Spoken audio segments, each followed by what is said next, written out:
Bonjour YouTube et bonjour chers internautes et bienvenue au Manga Café pour ce nouvel épisode des Manga Café News. On recommence la nouvelle semaine comme d'habitude du lundi au vendredi à 7h du matin. Chaque jour vous avez vos news sur tout ce qui est manga, animé et la culture otaku en règle générale. Et on va commencer aujourd'hui avec le sommaire.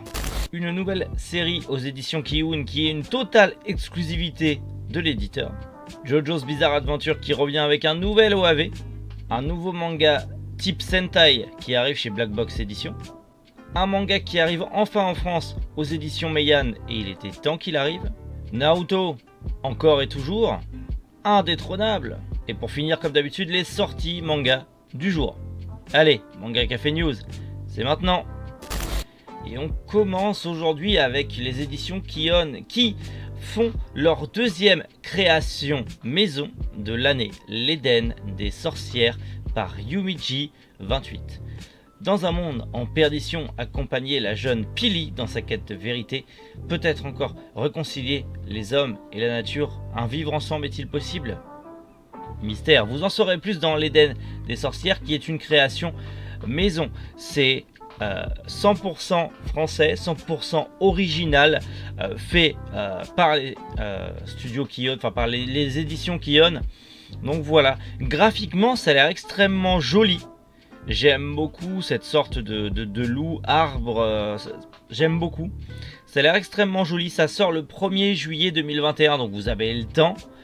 Mais je pense que je vais me le prendre, que je vais m'y intéresser d'ici juillet. Parce que ça a l'air vraiment bien. Et ce côté un peu nature, un peu Princesse Mononoke, moi ça m'a toujours plu. Donc à voir ce que ça va donner. JoJo's Bizarre Adventure revient avec un OAV. L'OAV sur Rohan Kishibe, je sais pas comment ça se dit, tiré de la série JoJo's Bizarre Adventure. Il sera disponible sur Netflix le 18 février 2021, donc très bientôt. Apparemment c'est un personnage de la saga JoJo's Adventure. Alors je ne connais pas cette partie de JoJo's Bizarre Adventure, j'en suis arrêté que à la partie 3 si je ne m'abuse, Stardust Crusader, je me suis arrêté que à ça de JoJo's Bizarre Adventure et uniquement en animé, donc je connais pas la suite. Faudrait vraiment que je me mate la suite pour savoir, parce que tout le monde dit que c'est bien. Personnellement j'ai bien aimé, mais c'est pas non plus incroyable, même si la partie avec les stands Jotaro et tout ça j'ai vraiment apprécié. Mais en tout cas pour tous les fans de JoJo's Bizarre Adventure, sachez que voilà, le 18 février 2021 sur Netflix vous aurez un OAV avec le personnage de Rohan Kishibe. Voilà, tout simplement, c'est la petite news qui fait plaisir pour les fans de JoJo's Bizarre Adventure et je sais qu'il y en a. Les éditions Black Box ainsi que Little Big Monster vont sortir une collection Sentai. Et donc le premier de cette collection de manga Sentai sera Bioman. Donc très bientôt les éditions Black Box en 2021 vont sortir quelques volumes des meilleurs Sentai japonais en version manga. Et on commencera avec Bioman. Tout ça sera en 2021, ça sera tiré à seulement 300 exemplaires. Ça sera une édition limitée uniquement en financement participatif. Donc si vous êtes fan de Sentai et si vous aimez Bioman, restez à l'affût. Bien évidemment, quand le financement participatif va commencer, je vous en parlerai de suite et je mettrai le lien en question. Mais en attendant, voilà ce qui nous attend avec Bioman. Personnellement, ouais, je pense que je vais me le prendre, je pense. Ouais. Franchement, ouais. Parce que Bioman, quoi, c'est mon enfance. Et ouais, je suis un vieux, je sais. Les éditions Meian, ça y est, ont enfin décidé de sortir Shigurui en France. Et oui, Shigurui, si vous ne connaissez pas, c'est un manga de samouraï extrêmement bien fait, mais très gore. Alt Manga en a fait une vidéo, c'était d'ailleurs sa première vidéo, c'était sur Shigurui, mais ce n'est pas encore sorti en France, c'était sorti dans les autres pays, mais pas en France.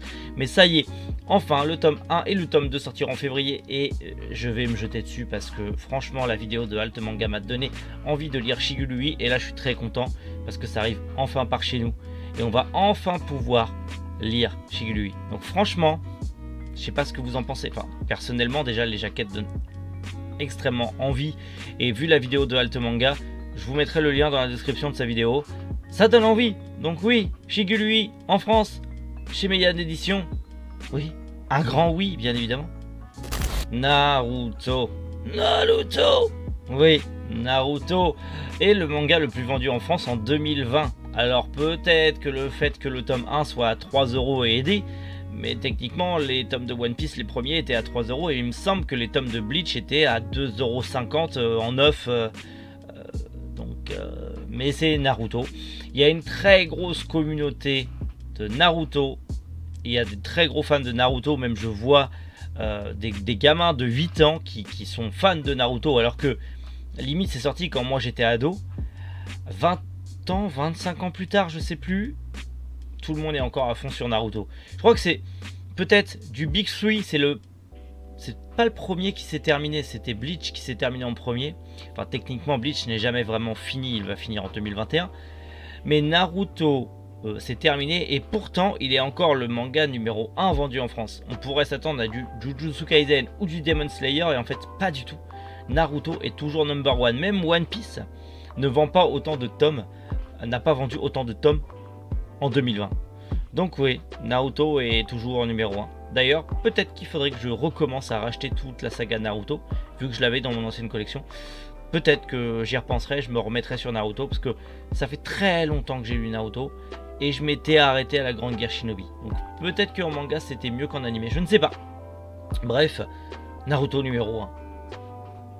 C'est hallucinant qu'après autant de temps que la série soit arrêtée, il est toujours numéro 1. C'est dingue quand même. Et donc, après ces news, on commence la semaine doucement, mais on va parler aussi des sorties d'aujourd'hui qui sont uniquement aux éditions Black Box. Et du coup, on commence avec le tome 2, 3 et 4 de la série Tao, le tome 3 et 4 de Time Quest, et le tome 1 et 2 de V, les Visiteurs. Voilà pour les sorties manga du jour. Alors les mangas de chez Black Box, vous n'allez pas forcément les trouver dans toutes les librairies parce que c'est pas une maison d'édition qui est extrêmement, on va dire, connue et qui, même moi, je la connaissais pas avant d'en acheter à Nose.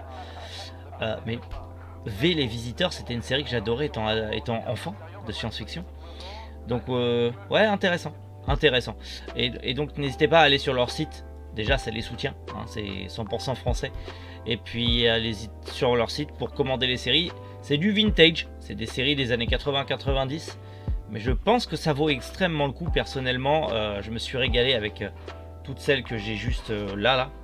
Tout ça, c'est du Black Box édition. Et je me suis extrêmement régalé. Donc ouais, allez-y, un conseil, foncez.